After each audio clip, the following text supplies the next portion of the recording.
Hello family, কেমন আছো সকলে? আশা করি খুবই ভালো আছো। তো আজকে একটা গাড়ি নাম্বার প্লেট ইনস্টল করতে চলে এসেছি। যেটা সামনে নাম্বার প্লেটটা দেখো কিছু হোল্ডারের ভেতর হালকা ঠেললেই কি সুন্দর আটকে যাচ্ছে। সামনে এবং পেছনে দুটো নাম্বার প্লেট ফিক্স করে নিলাম এবং পেছনের নাম্বার প্লেটটি এবং সামনের নাম্বার প্লেটটি মার্কিং করে নেওয়া হচ্ছে প্রথমে।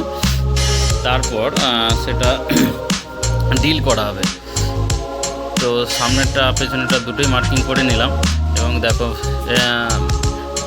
ছিদ্র করার জন্য এটা ম্যানুয়ালি ব্যবহার করা হচ্ছে।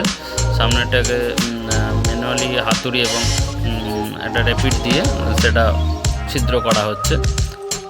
সামনেরটা হয়ে গেল, এরপর পেছনেরটা হালকা আগে মার্কিং করে তারপরে ছিদ্র করা হবে।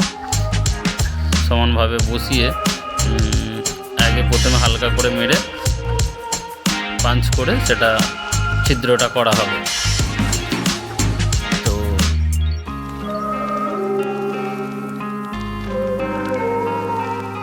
পেছনের নাম্বার প্লেটটাও আমাদের ছিদ্র করা চলছে, মানে ছিদ্র করা হয়ে গেল প্রায়।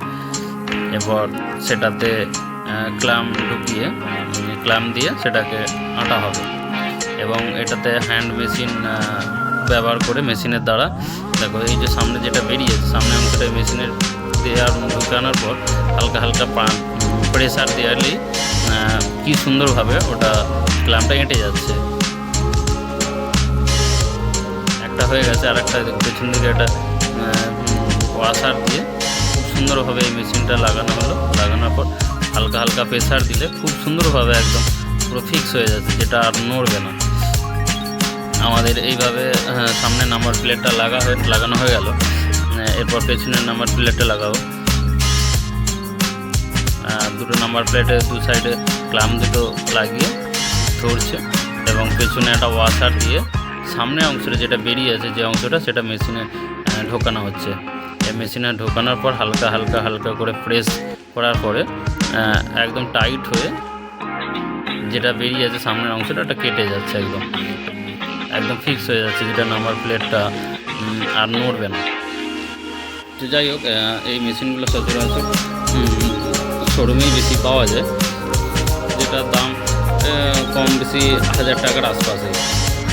তো খুব এই মেশিনগুলোর দ্বারা খুব সুন্দরভাবে নাম্বার প্লেটটি ফিক্স হয়ে গেল।